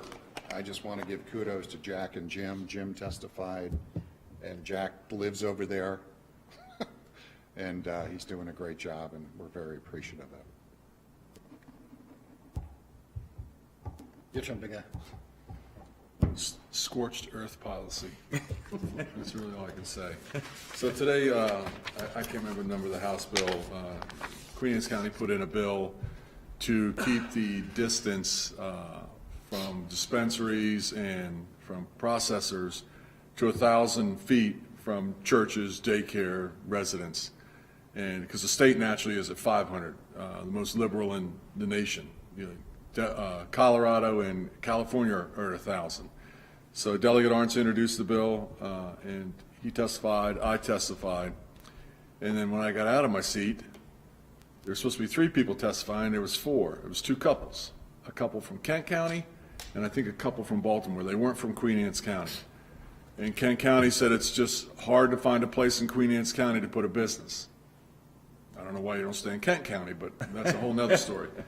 And the other ones basically said that we were trying to, the government was trying to circumvent social equity by not having places for them to rent. for their facilities. And, oh, and on top of that, they said that we are zoning churches to go into business parks so that they can't. And they wouldn't let me rebut. They just said, I mean, I looked and I was like, we don't get to respond to any of this? And they said, no. And I walk out with both couples. And I said, we don't regulate where churches go. We know that. And I'm like, okay, well, why don't you go into the building that blew up? Since they already had they were allowed to be there, you can move in for them. It's depressing. It's depressing. And Friday, what I don't understand about Friday, we're going to testify. And like you said, there's over 13 counties. I think your original vote at Mako was a sweep, right? 24 zip. Yeah. 24 zip. So how can you have representatives at Mako that vote 24 zip, but they walk out the door and they vote the other way? Because they're the voting members, the delegates. So I take that back. No, because there is a there is a disconnect. There is no, because there's absolutely a disconnect between the council and commissioners and even executives to their delegates. Right. I mean, because a lot of them go vote their agenda, where Mako, we typically stay within the realm of, okay, we're representing the people in our county. This is what the people in our county would want, and that's typically how we vote. But when it gets to Annapolis, I agree 100%. It gets disconnected horribly. It really does. It's depressing. It is. So It is. I got nothing good to give you. Well, let me pile on then. So when we're talking about the deficit, and Jack, you mentioned a $9.9 million ask from the Board of Ed, and I don't blame them. They should ask for whatever, they think, and then we have to make other decisions on it. But you're right, over a 30% increase over a 3-year period. So that trend line means you're doubling the budget in 6 or 7 years. 6, right? I think we figured out. And our county budget does not double in 6 or 7 years or anywhere close to that. So you have choices: raise taxes, cut services, or don't fully fund it. And they're very weighty decisions for us to have to make. But as Heather was doing her presentation, one thing I noticed is there was a jump in older citizens who live in Queen Anne's County. A lot of that's because of Four Seasons and Bay Cove and Symphony Village. And I know there are some who didn't like those, but thank God that we have them. And I don't think people understand that that's what's kept our budget from breaking earlier when other counties are ready. And so I can put this into perspective so you understand. So she talked about the median house value at $539,000. That's not the assessed value, right? Assessed value is usually lower than what the market value is. But let's take the $539,000 as an assessed value. And if we assume a median home income of $114,000 in Queen Anne's County, so if you have $114,000 household income, a $539,000 house, your property income tax to the county is $7,100. If you have one kid, it's $10,400 that the county pays. Today, right? So that means that's $3,200 that the other residents pay for your kid to go to school. That's just the Board of Education part of our budget. That's not having Parks and Recs to cut grass. That's not having a sheriff. That's not having emergency services, any of the other services the county has. That's just that. If you have 2 kids in the school system, it's $13,638 a year that is being paid for your 2 kids to go to school, not by your tax money, but by your neighbor's tax money. So K through 12, it's like $180,000 before any other county services that we would have, right? So without those senior housing that we have, right, which they don't have kids, that has really saved the county's budget, but that only could last for so long because of these rules coming from the state. And the state's share of what it pays for our students does not keep up. And if you look at what they're planning to give to the county this next year, don't believe that number, because they'll say, here's a check for $1 million, and then they'll say, and we got some expenses for you too, right? So they're going to pass the teacher's pension on to us now. What's that? Another $640,000, right? Double Double that. They dropped the other half. So it's Okay. 1.3 million now. Right. And their raises. And then well, no, the raise is just part of the normal process. I'm just talking about the ones that the state's pushing down. It's the pensions I meant part. Kerwin. As well as other expenses related to the blueprint of administrative staff that that the schools have to do, that the state's requiring it. SDAT, you're right, the register wills maybe, and they're not, that's. They said they're remains to be fixing seen. that one. They said they're gonna fix Yeah, it, they said they're gonna but we fix don't know that. how they're gonna fix it Right. yet.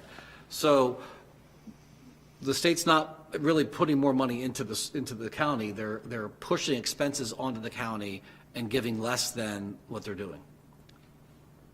That's a recipe for a budget crisis. And so that's what we're, as we're going into the budget, people hear about the budget, just remember, those are some of the real world expenses that we have to deal with. And it's not sustainable long-term, and the state does not seem prepared to address their budget deficits. They're just adding to their deficit and balancing it on the backs of the counties. So I wish we had some more rosy news, but. You know, it's funny, not funny, I actually just heard Dorchester County, so their school board budget right now is projected to be in a $10 million deficit. And we all know where Dorchester County is in relation to our budget in terms of schools. 10 million, that's probably 25% of their budget upside down. I mean, a small county like that, they have no way of can't do it. recouping that money, so. So, as we said earlier, don't just reach out to your local delegation, write to the delegations from other counties, the ones that are pushing laws that are pushing more expenses onto the counties, because they're breaking our budget.